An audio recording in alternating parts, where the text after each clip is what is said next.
go. Hi, Strength Seekers and any other ladies that are joining in, because I have actually shared this with some of my Thrive in Menopause ladies who are going to watch it later on when they've finished their work. I'd firstly like to thank the ladies that are here in person. It's always valuable to be here in person because it's just like having an online coach versus an in-person coach. When you have that person there with you, it's so much more effective because you can ask questions and get the feedback. So thank you, Fiona and Sue, for coming along and joining in the conversation. And thanks to everyone else who's joining in a little bit later. So this is Megan's possibly third or fourth time in Strength Seekers. So thanks for coming, Megan. And once again, and I love to do this regularly with Megan because I believe that to be holistically healthy and strong, we're all here to be strong and healthy.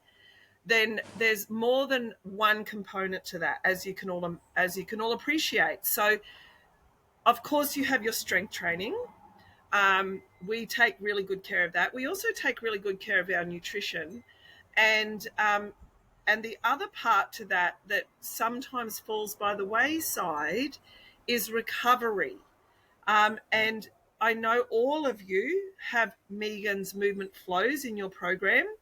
And I also do know, being an athlete, strength athlete myself, that sometimes you get to the end of the strength program or you get to the end of the week and you're like, I'm exhausted. I've ticked off my strength program. I've followed my nutrition. I've been on my walks. I'll skip the movement flows. I'll skip the mobility. It's not as important. Now, that is why I am here to unpack that common narrative that we have.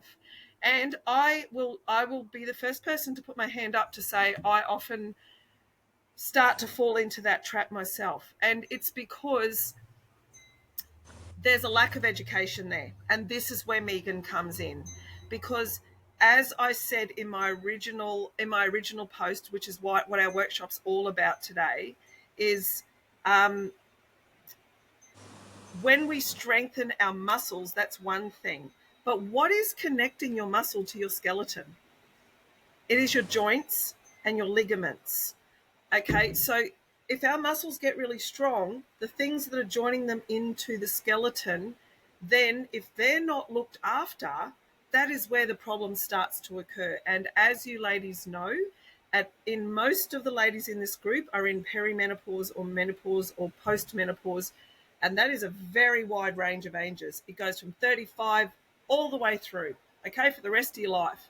So I would say every single person in this group fits into that. And as our hormones start to change and we lose estrogen and progesterone and even testosterone to an extent, the first thing that happens is musculoskeletal issues. And it's not so much the muscle, it's more the joint. So what Megan's an expert at is looking after the joints.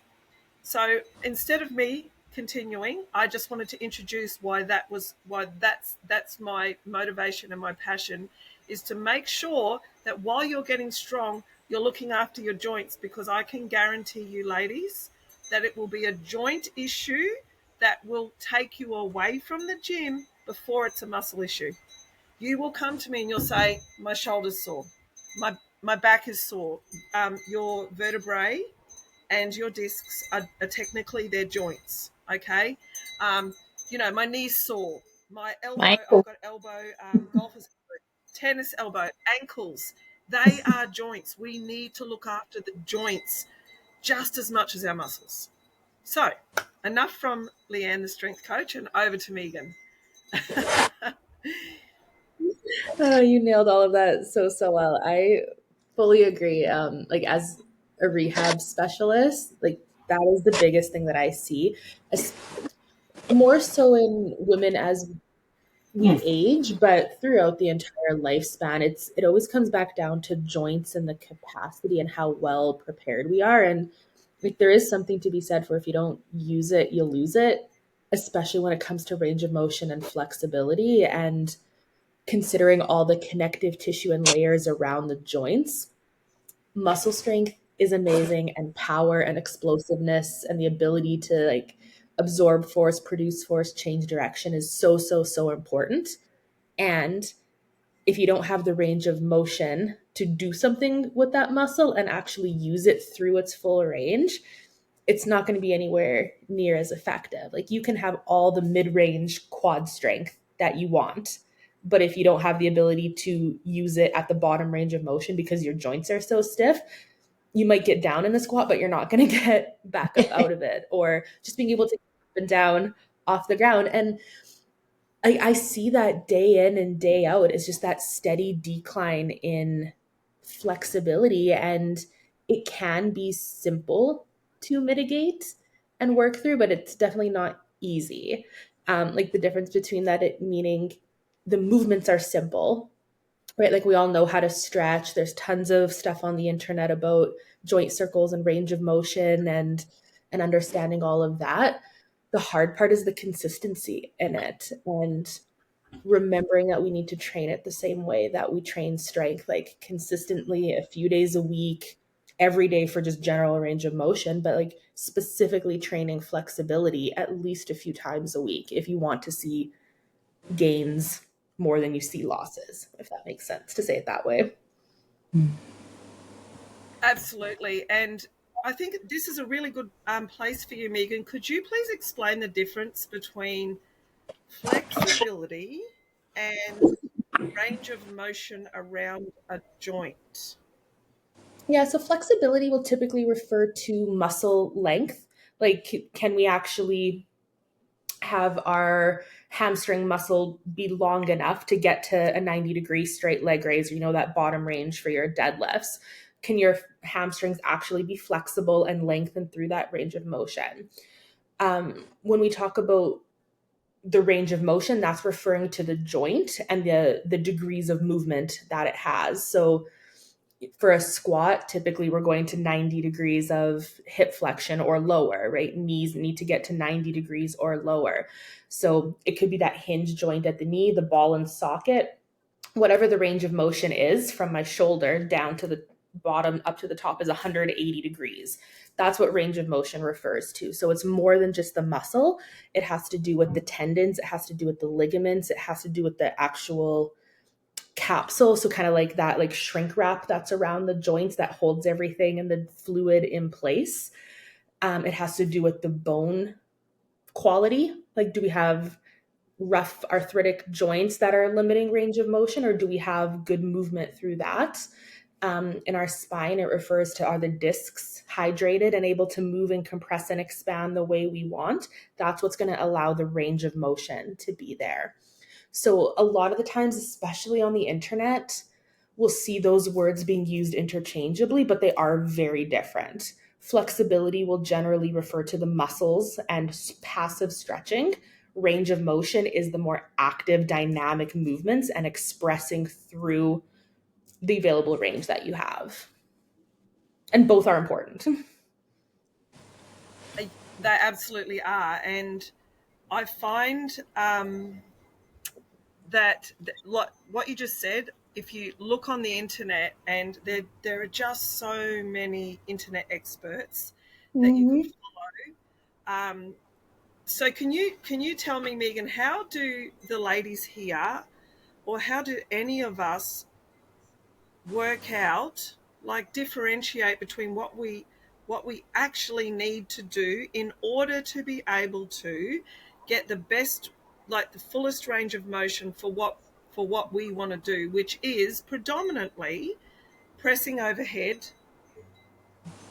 bench pressing, so pressing movements, hinging movements, so the deadlift, any type of deadlift, Yep. squatting.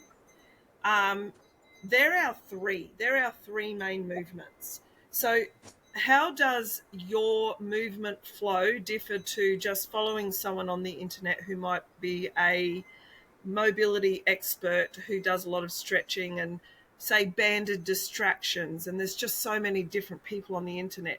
I've chosen to use you for our Mm-hmm. group, and for myself as well. So tell me what the difference is between how you do it and how, say, a mobility expert would do it with a ball and then a band and then a band of distraction and then flossing and smashing and all those other things that exist. Yeah, all the big buzzwords. Those are all very valuable pieces of things, and that's limited to what they are. They're pieces, right? Like using the lacrosse ball or the massage Theragun or a foam roller can help improve, circulation, tissue quality short term, but it's what we call passive, right? Something is being done to you, or you're using an implement to put an input into your body. Flexibility or stretching is the same. It's very passive, right? Like we're hanging off the bar to stretch our shoulder, but we're not engaging the muscles. Or you're using that strap around your foot to try to crank your leg up to 90 degrees and hold it there with the strap instead of with your muscles. And there is a time and a place for that, but that's surface level, that's level one. If you want to actually be able to use that range of motion, we need to incorporate something active and something with load or resistance into it. And that resistance can be you contracting the muscles yourself and like pulling. Like you can slow down a bicep curl, right, and like really focus on using your bicep to work that range of motion. Or I can passively do it, or I can just use momentum to do it.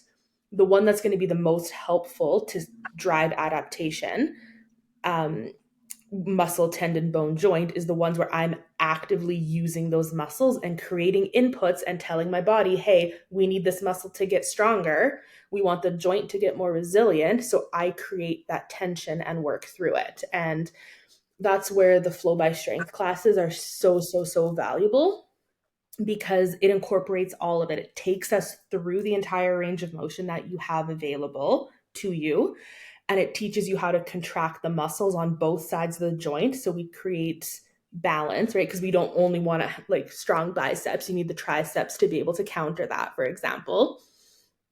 So it incorporates all of that, and it lets you ramp up the intensity. So similar to when we're lifting, if you want to get a stronger bench press, you have to progressively increase the load that you're using, right? Like if you're only ever bench pressing 50 pounds, you're going to get really good at bench pressing 50 pounds. But if there's 100 pounds on the bar, your body's not going to have the capacity for that. And like most of us can understand that concept pretty clearly. That does apply to to mobility training and improving range of motion as well, where we need to constantly increase the load that we're putting into the joints and the muscles and the tendons by using more tension, holding things for longer amounts of time. Sometimes we even add external load to it as well, and we maybe wear like wrist weights or hold a dumbbell or something as you do some of your shoulder drills down the road to increase more neural adaptation, like your nervous system learning, hey, this is safe and we're good.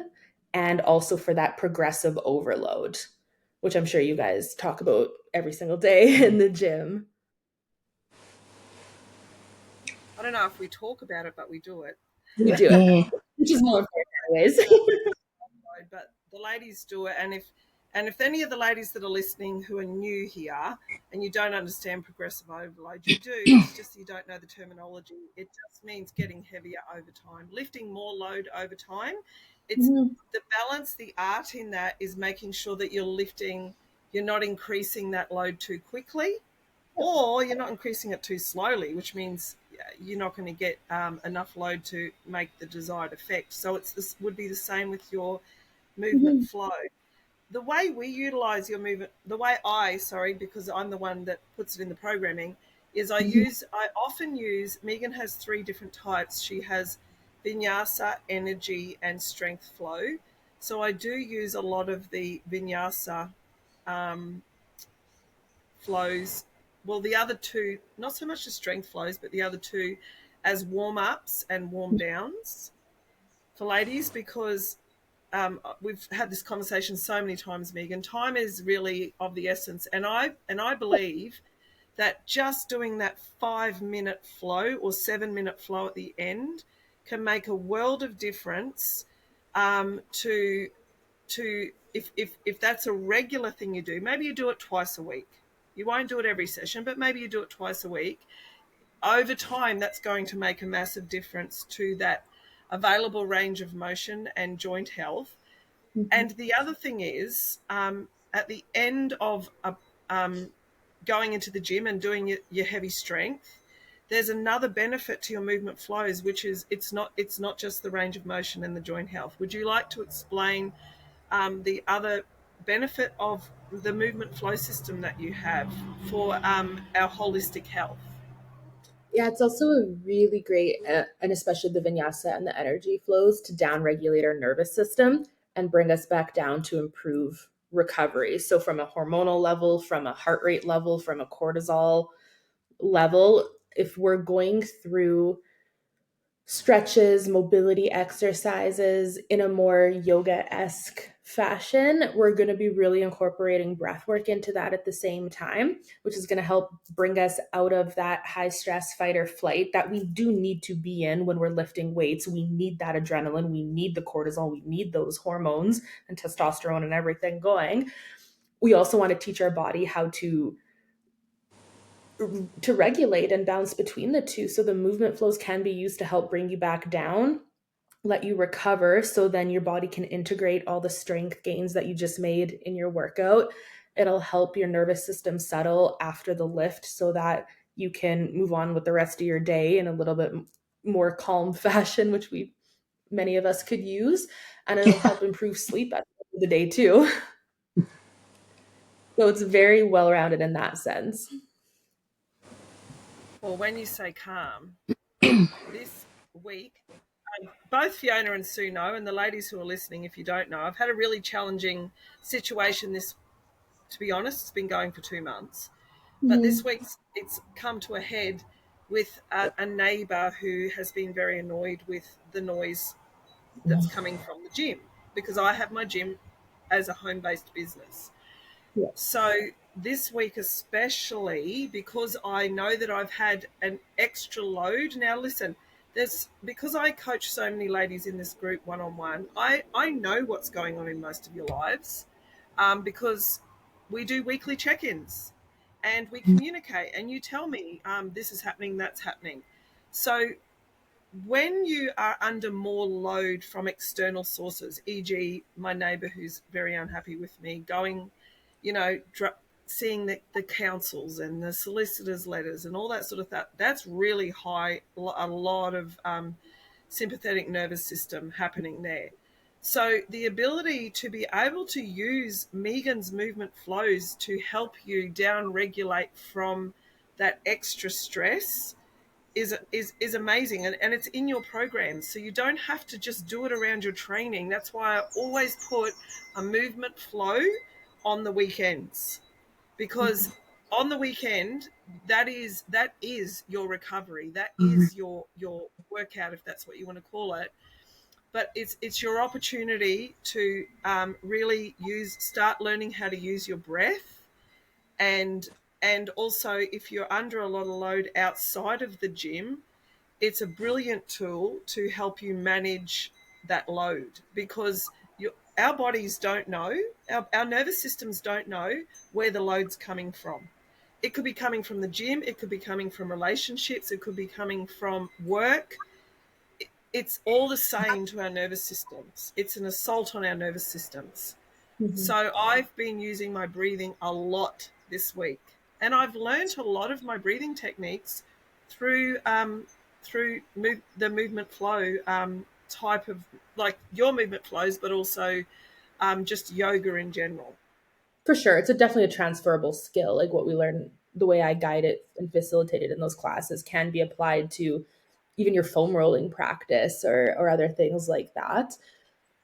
And it's very important from the stress management side of it and also from a learning side of it too. Like when we're in that high stress state, our brains and our bodies are generally focused on one thing, like get me out of that situation. So if we're constantly there, we're not going to be learning the movement patterns in the right way. You'll probably be compensating or using momentum or who knows what else. And your body's also not going to have the opportunity to learn that it's safe to be in those range of motions. If you're tense and stressed and fired up, we need that time to like ease into it, especially if it's new for you and you haven't gone into some of those deeper hip stretches in a very long time, or you haven't done rotation spine mobility in a long time because we're so typically forwards backwards plane. Your body's gonna sub at a conscious or a subconscious level, there may be a little bit of apprehension or nervousness. And if we're in that high stress state, we're not going to be able to settle into that. So using the breath and focusing in that down regulation helps our body give our body the time to be like, oh, this feels okay, like I'm good here. And then you can actually stretch if you need to stretch, because we don't want to fight through it. And I see that a lot where we're trying to stretch our hamstrings and like improve our toe touch, and we're like straining and we're holding our breath and like, oh my god, I need to like reach that extra inch, and like that's not going to get anywhere compared to taking an extra few breaths into it and slowly going into it. Then your body's like, oh, this isn't as terrible or stressful or anything like that. I think it's really helpful Yeah. there for the ladies to understand what end range of motions. Like let's put that into our lives, into real life training here, into a real life training scenario. So for anyone that's ever had lower back pain or disc pain, the hinging position, the hinged over position in the deadlift or the RDL, that is going to feel for some people unsafe. So that's, or in a back squat, if you're sitting into a back squat and you have a hip restriction or a pinch in your hip, anywhere in your hip, or it hurts in your hip, then that is also, over time, if you've had that for a period of time, that is also going to feel unsafe. So how do your movement flows, if for the ladies that haven't done many of them yet, I put in yet because they will, how do your movement flows address those type of positions for our group here that does lots of hinging and squatting and pressing?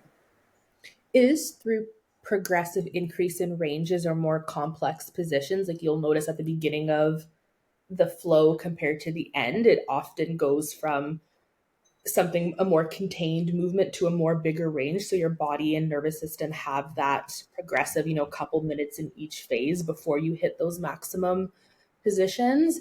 And because it's your body and your mind controlling the movement, like you're in charge of the intensity and whether you're squeezing the muscles at 10% or 50% or 80% at your maximum. So that's a good like buffering system for your body to learn that. And it's also put together in a way where we talk about where you should be feeling the sensations versus not. So are we actually getting to the target tissue? Um, there is benefit to having some stiffness, for lack of a better word, at end ranges of motion. Like we don't want to be all loosey goosey up at the top of like shoulder flexion. There is supposed to be some tension through these muscles. Otherwise, my shoulder would just keep going and I'd probably get hurt. And that stuff that I guide through that is we want to be at the limit where you feel stretching, but we're not feeling pinching on the opposite side. And then it's like, can we actually engage those muscles? Because I can be up here and be doing absolutely nothing, or I can pack my shoulder, create tension, and now I know what the end position, quote unquote, should feel like. Yeah, Yeah. that's really interesting, because when you're doing a whole squat or a whole deadlift or a whole push press, those movements are fast. Your brain does not have time to catch up with what your body's doing. And Mm-hmm. that's what's so valuable about holding the positions and slowly progressing the positions through the range of motion. So you think, oh, I can feel there. That's where that's where I feel the strongest. Oh, actually, that's too far and it's pinching, or whatever it may be. When you're doing the movement in training, it is often too fast for your brain to register what's happening. And then when you do that, and if you're in the wrong position over and over, rep after rep after rep, that's what leads to the injuries, because you're not aware of it. Mm-hmm. So movement flow helps you become aware of where your body is and how it's feeling in a certain range of motion, but then also, really important, fixing where the joint is, or where the limb is in relation to the joint, so that you know where the correct position is. Yep. Because if you don't know where the correct position is, then that's going to be a big problem if you start loading that up. If you're constantly pushing your dumbbells or your barbell out in front of you, you know, and it's not stacked wrist, shoulder, rib cage, hip, then that's going to be a big problem for the shoulder over time. So movement Yeah. flow allows us to slow that down and understand where is our body, what should this feel like, what muscles are engaging in this position, Hmm. because yeah, it's sometimes really hard to feel the muscles. It It is. sometimes takes people so long to even feel their lat engage. That Yeah. Yeah. Some people take 6 months to a year to feel the lat. I'm like, okay, let's pull our lats down. They're like, what is the lat? Oh, What is absolutely. And then like it's one thing to even do it in that controlled environment. Like when I'm just standing, I can put my arm above my head and engage my lats. Can I do that though when my hips are flexed and I'm trying to balance in the bottom of a squat and Mm. know where is my weight on my toes versus in my heels? Because now that's adding a whole other layer to it. So if I Yeah. don't have the stability and flexibility through my lower body, and I'm talking about myself as a personal example here, I lose like 20 degrees of like end range of motion of my shoulders. When I'm in the bottom of a squat, I am not stacked and able to engage my lats anywhere near as well as I am if I'm just sitting in a chair or standing, partly Mm. because I just have not trained that because that's not part of my programming right now, and partly because I have limitations in my hip and my leg, that is where my brain is focused. So I need to train that and teach my body like, hey, this is how you do it. So there are specific flows designed where we're working shoulder mobility while we're in various different hip positions or different spinal positions or different ways of weight bearing, so that your body gets the stimulus in all those different ways, so that when the training situation comes at you or even just the life situation, Mm. you've been there before, so your body knows, oh, okay, we were successful before, we can be successful again. Yeah. Yeah. So that's the difference Yeah. between, at the end of a session, doing a couch stretch. Not that there's anything wrong with this. You still can do this, but this is why I have got the movement flow in there, because our bodies don't move in isolation. Okay, in everyday life, in the gym, everywhere, our bodies, it's all connected. It's a chain. We don't move in isolation, and we need to be able to coordinate the different body parts, and that's what's so valuable about your movement flows, Mhm. Megan. That's what I find. Otherwise, I would just put in a stretch. I would put a heap of stretches in at the end of everyone's programs, Yeah, and totally. some have stretches in there, but you also have the movement flows to utilize once or twice a week. Yeah, Mm. I think that isolated stretches are valuable when there's a true muscle shortening tightness situation. Maybe that's after an injury and there's some scar tissue, or you've worked with Leanne and you guys have figured out like this is truly a muscle tightness thing. We need to Mm. stretch that in isolation first, and then we progress it into those other positions. And I know, like, I'm a big proponent of yoga. I've been very deep in a yoga practice for a very, very long time. And this is partly where I made some of these connections, because in all the yoga classes I was taking, no matter the teacher, because of the style of training, like vinyasa being one of them, we only ever did, certain shoulder chest opener exercises in standing. There was never any in other positions. So I got really good at being able to reach behind my body when I was standing to grab my foot or to reach Mm. above overhead and tree pose. But if you Mm. put me in a warrior position, so like more of like that lunge stance, all of a sudden I couldn't do it anymore. And it's that, similar to strength training, it's called the law of specificity. Like, you're only going to get good at what you train. Mm. And if you look at many generic classes, it's because you have to teach to an average in a class, right? Like they just unfortunately can't be specific when you're Yeah. often putting stuff online, compared to these are designed specific for strength training, and they're specific for you guys as lifters and some of my hockey guys and other athletes and stuff. So we can intermingle all those things, but it's just the posture and the base is key, as something that I find is missed in most programs. So that's where I emphasize that a lot in these Mm. classes. And you'll see like the straddle position, or you're in a squat, or you're kneeling, or you're standing, and Yeah. the bait end movement might be the same, but we're doing it from a very different position. And that's very, very intentional. Yeah. And if any of you haven't done the, what is it? Is it flow into your, not flow into your squat? There's Yeah, a I think so. squat one. Is it that 30-minute one? Mm-hmm. Squat strength one. It's a strength one. I just can't remember the name of it. I'm pulling it up myself. I think it is flow into your squat. Is it okay? That is just as hard as any type of squat workout. Yeah. It is a really great workout, and also getting your body used to being in those end range Mm. positions, so Yeah. important. Like, I know so many of you ladies struggle with depth in your squats, okay, and there's a number of reasons for that. But just as Megan just said, if you don't go into those positions, you're never going to get better at those positions. So how do we Mm. slowly get ourselves into those positions without hurting ourselves? And so this is one of the ways we can do that, Mm-hmm. so that your body feels safer, a little bit lower, getting a little bit lower. And I know that's one of our big focuses at the moment, is getting people Yeah. to squat lower. Sue's been doing it, and Fiona, sorry, dogs, they're always in my workshops and my podcasts. It's just fantastic. Yeah. Pardon, family. They're barking at the cat. Oh. Okay.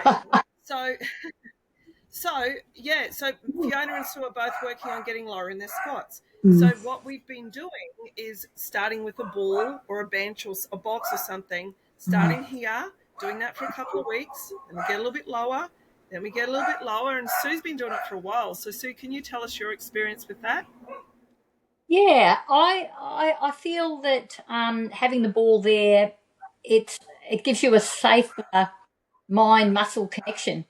So when you know there's something that you need to hit, um, there's a safety thing comes into your brain that you go, I know I'm there, I can get up now, even as it gets lower.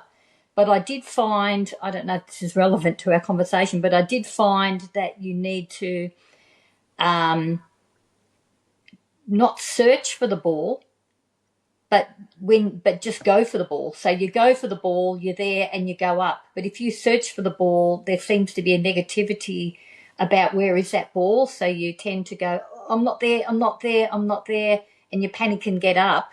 But if you just go, I'm going to get up once I hit the ball, it's so much easier. But there is definitely an element of safety, even though it's not going to save you from failing your squat.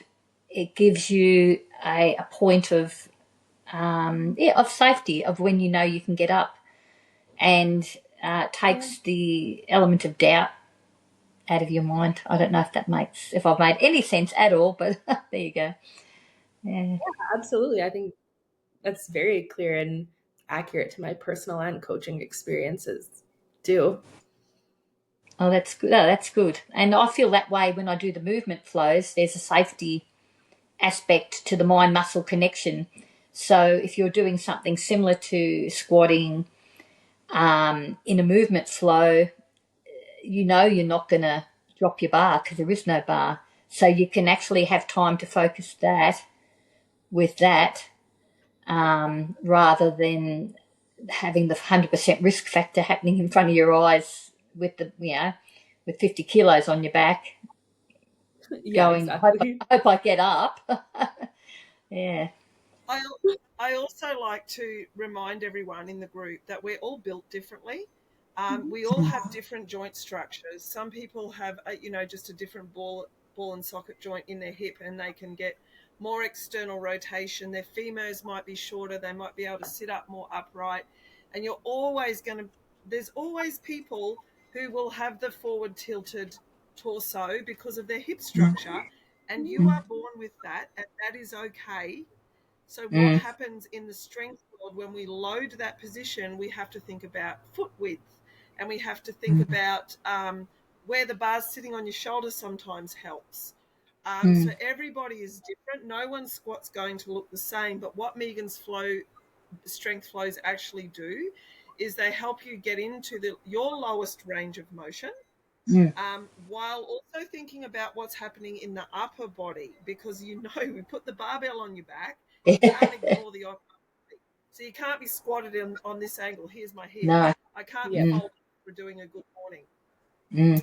And then my squat might be nice and upright here, but Sue's squat might be here, but they're both functionally safe for that person, and that's really important thing to acknowledge.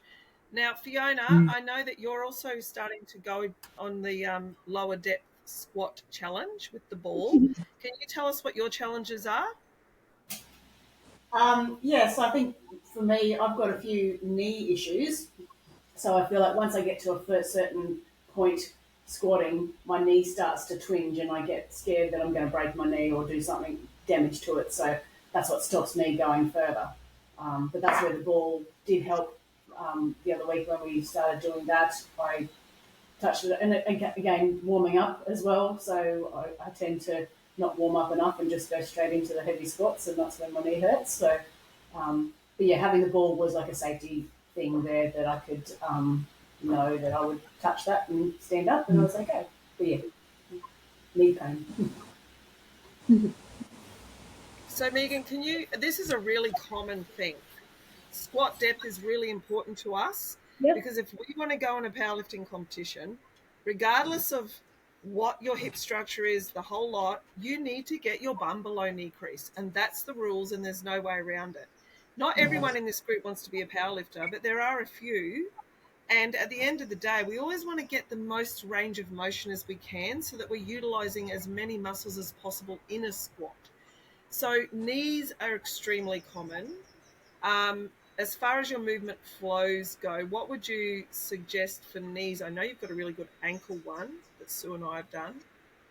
Yeah, the ankle lower leg one would be a really, really good starting point, as well as the flow into your squat one, because the more you improve the above and below, the joint in the middle is generally going to get better. I believe there's also like a more of a hamstring focused one. I'm going to pull up my list and see what they were called for you as well. So more quad hamstring balance and flexibility and control will also help.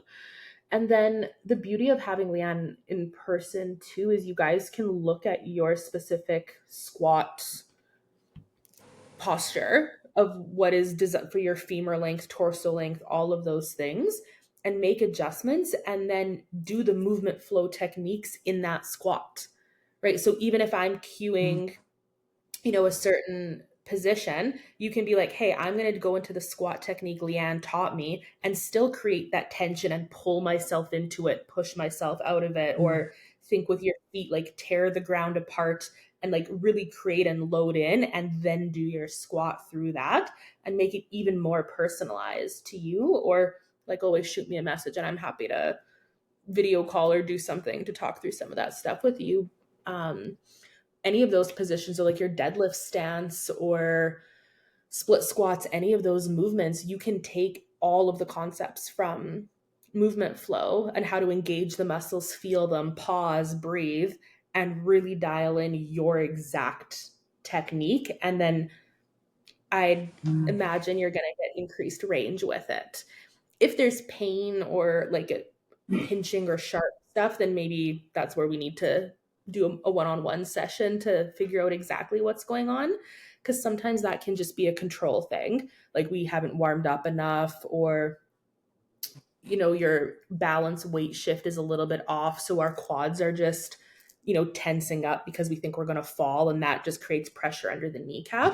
And that can be trained out versus this, you need some hands-on therapy to mobilize the knee joint and make sure the patella is tracking properly, which is, again, the beautiful part that you guys got Leanne in person to help direct.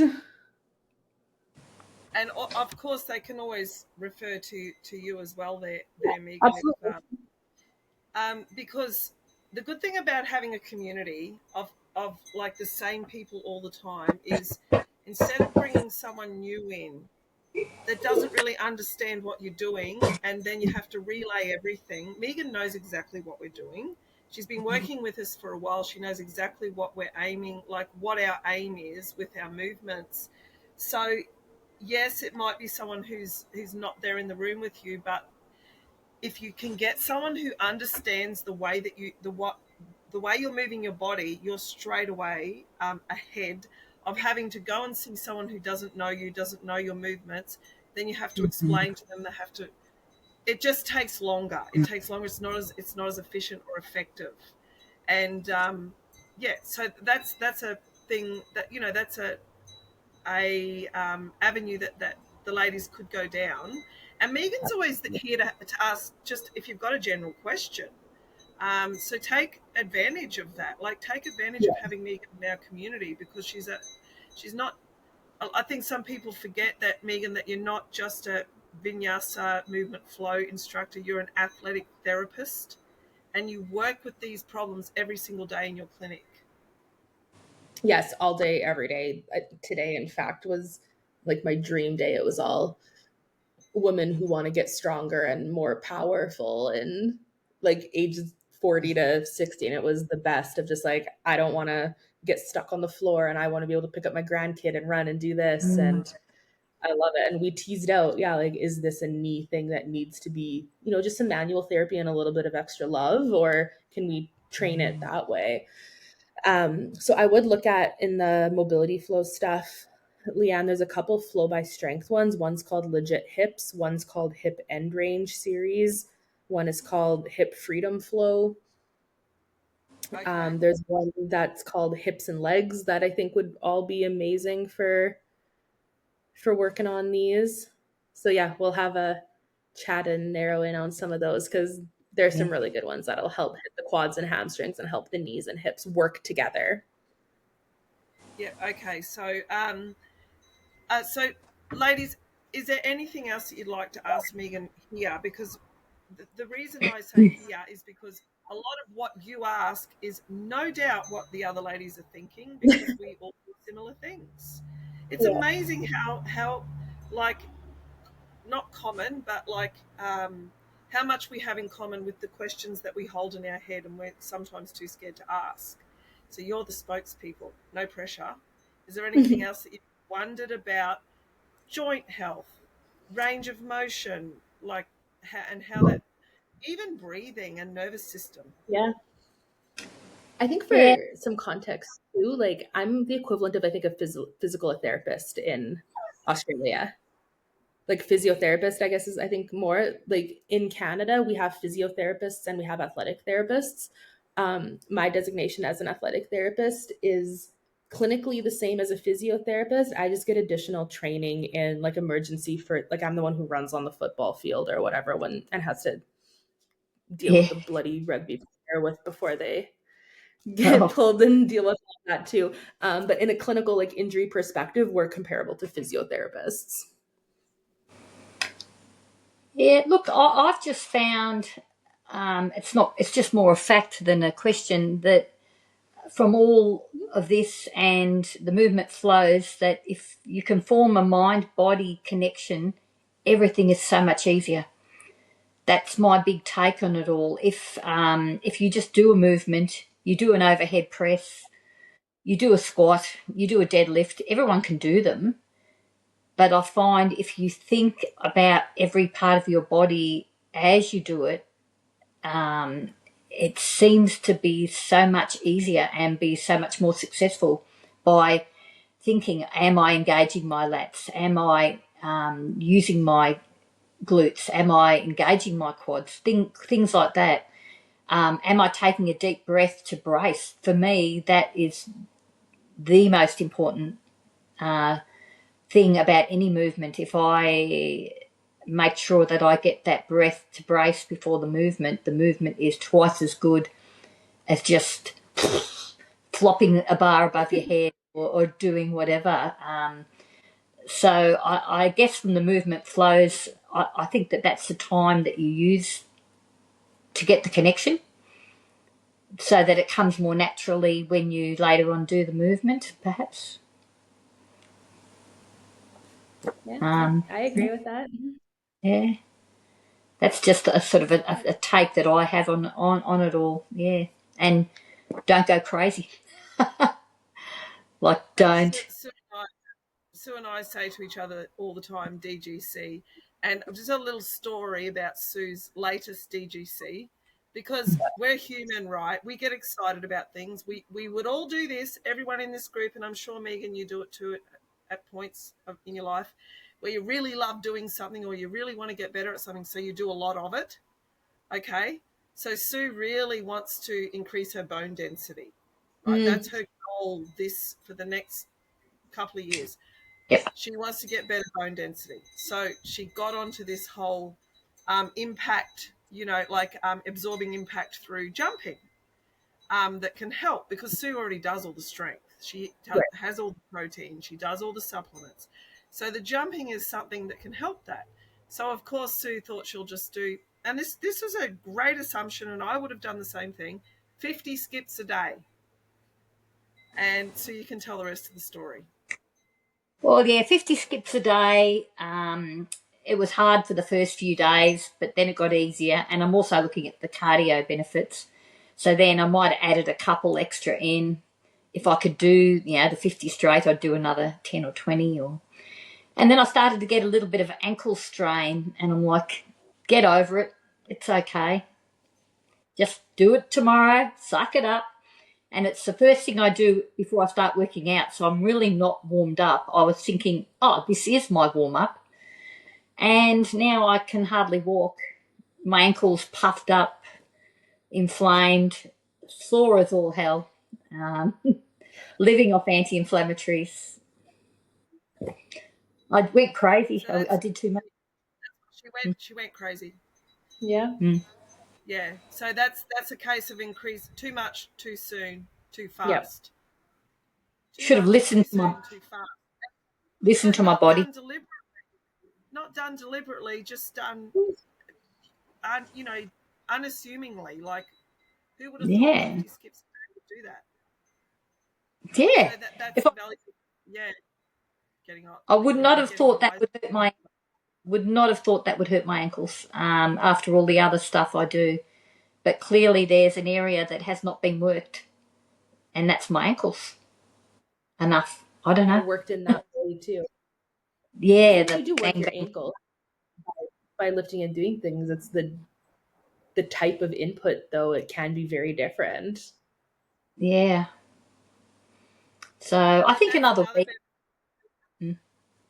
That's Yeah, I another would. benefit of Yeah. movement flow too, because although it's different to weightlift. We're not loaded, but we're going through the same positions Yeah, as when yeah. we are loaded. So it's not Mm, something completely new to your body. Some of it might be if you haven't done rotations and stuff for a while. mm, Anyone that I coach will do rotations, because it's like a Yeah. staple in my coaching. mm, Only because I know I didn't do rotations for the first 5 years of my weightlifting career, because nobody told me about it, and I just wasn't educated.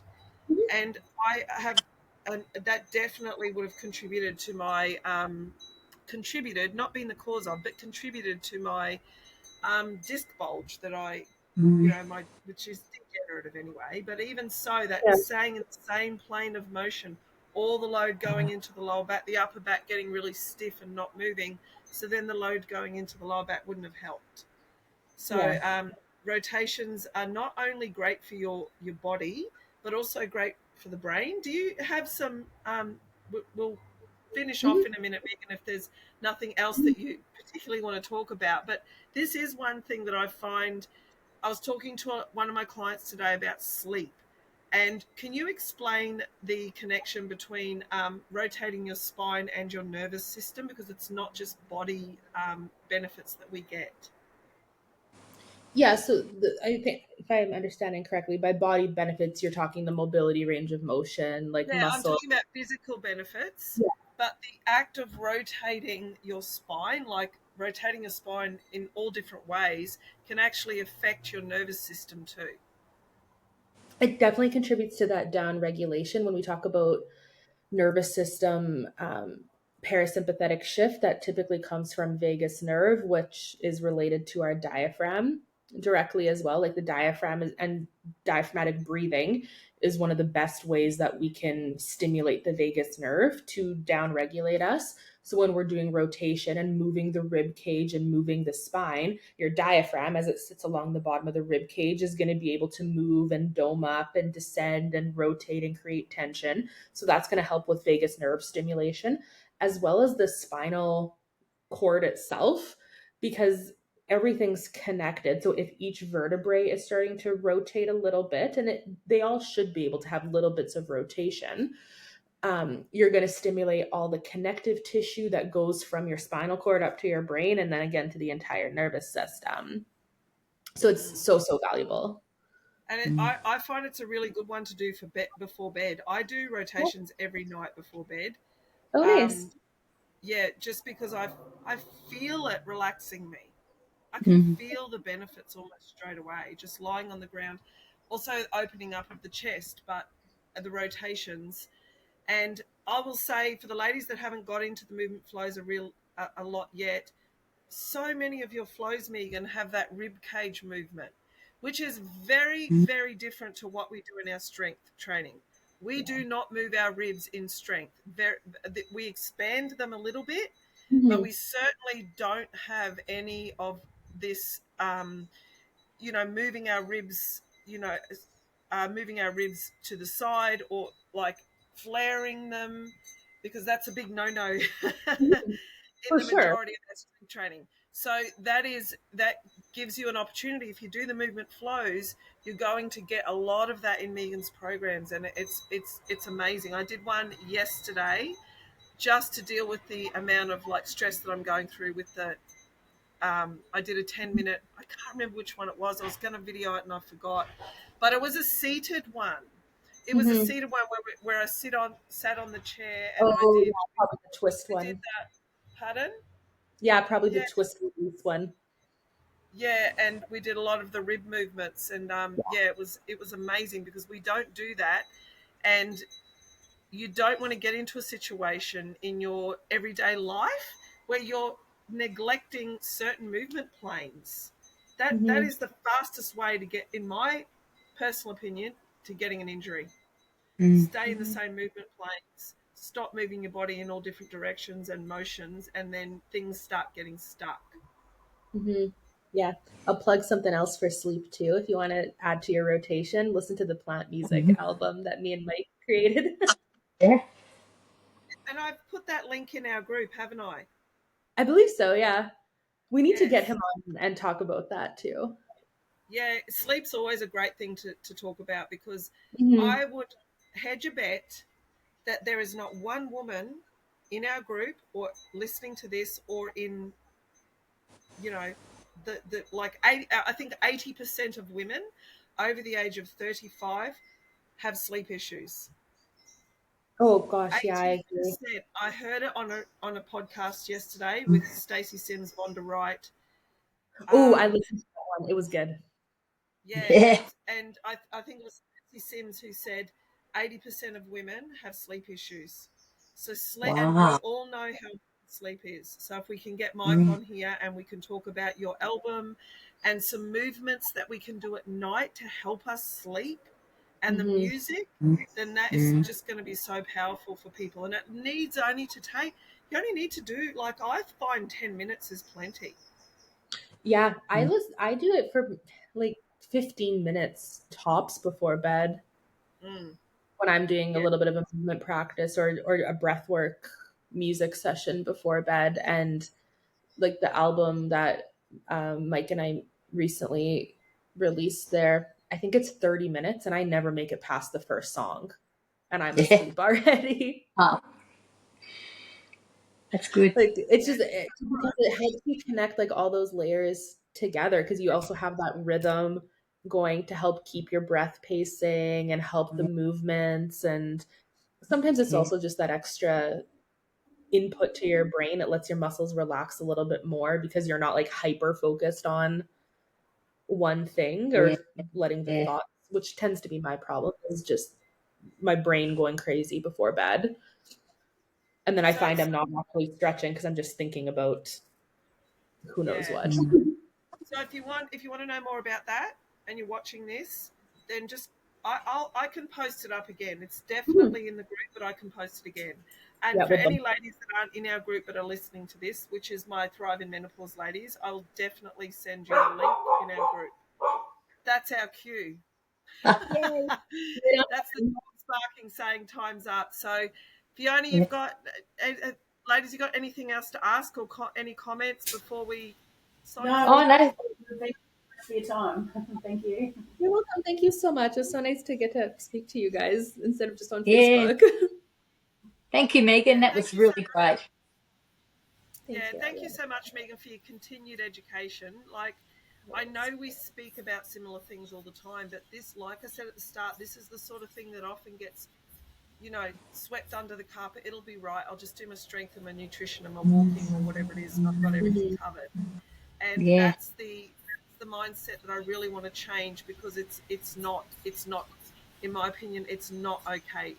We need to look after the whole body, and strength training alone is not looking after the whole body or mind. Yeah, I agree. Or ankles. All right. DGC soon. DGC. Yeah. All right. Thank you so much, Megan. Thanks for being here, and we'll be here again soon. We'll get on to Mike. Yes, sounds good. Thank you, guys. Thank Enjoy you. your day.